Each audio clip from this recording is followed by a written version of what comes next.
Hello, we are grassroots volunteers reading Elizabeth Warren's plans aloud so that the sight impaired and other busy people can learn about Warren's ideas for a better America while multitasking.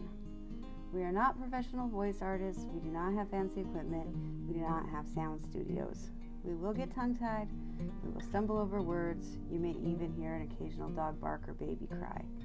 You can read all of Elizabeth Warren's plans yourself by Googling the words Team Warren Medium. Again, that's Team Warren Medium. And without further ado, here's one of Elizabeth Warren's plans. My name is Pattie R, and the climate crisis is my #1 issue. Our military can help lead the fight against climate change. Last year, Hurricane Florence ripped through North Carolina, damaging Camp Lejeune.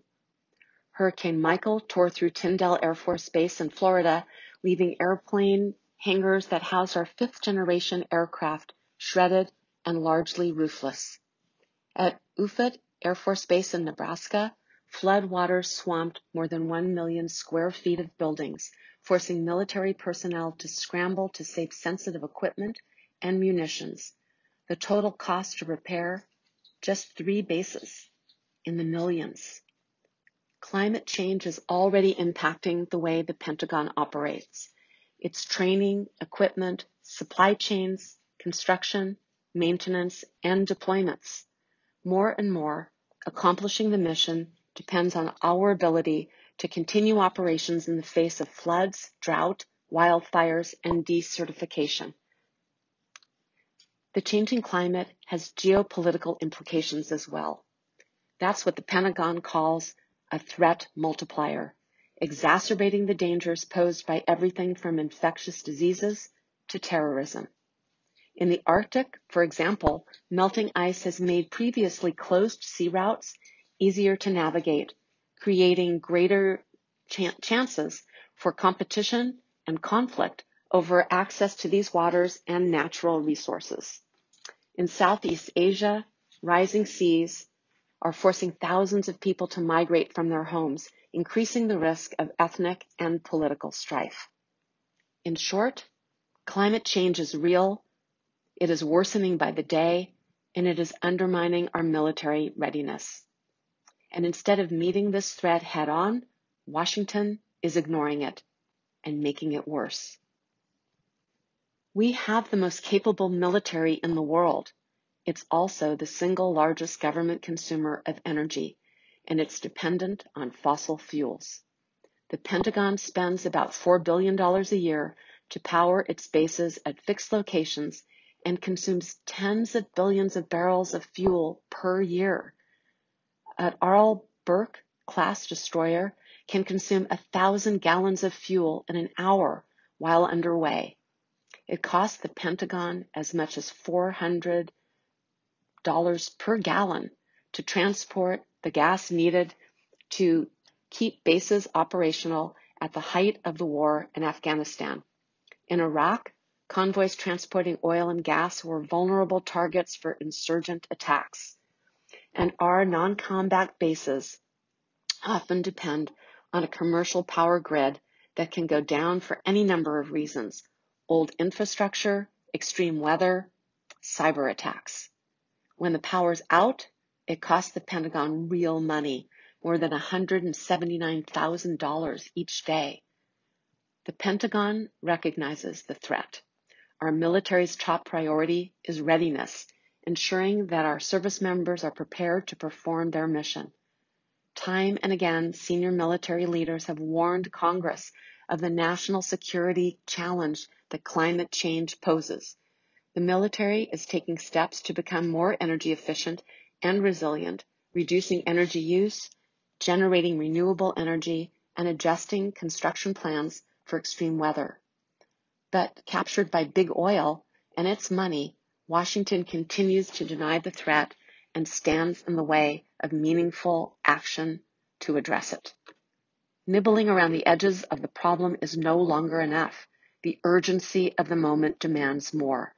That's why today I am introducing my Defense Climate Resiliency and Readiness Act to harden the U.S. military against threat posed by climate change and to leverage its huge energy footprint as part of the climate solution. It starts with an ambitious goal. Consistent with the objectives of the Green New Deal, the Pentagon should achieve net zero carbon emissions for all its non-combat bases and infrastructure by 2030. And there's a lot more.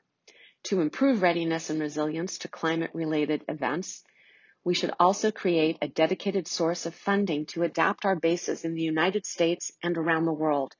Let's save money by budgeting for climate change on the front end so that the Pentagon doesn't have to ask for more only after a base is flooded or equipment damaged when natural disasters strike.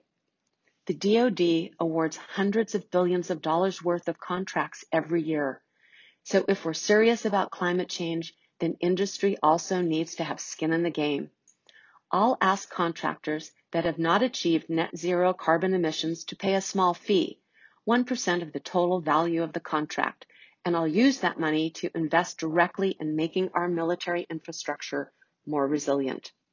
I'll direct the Secretary of Defense to appoint a senior official within the Defense Department in each of the military services to ensure that, top to bottom, our military is prioritizing the climate threat.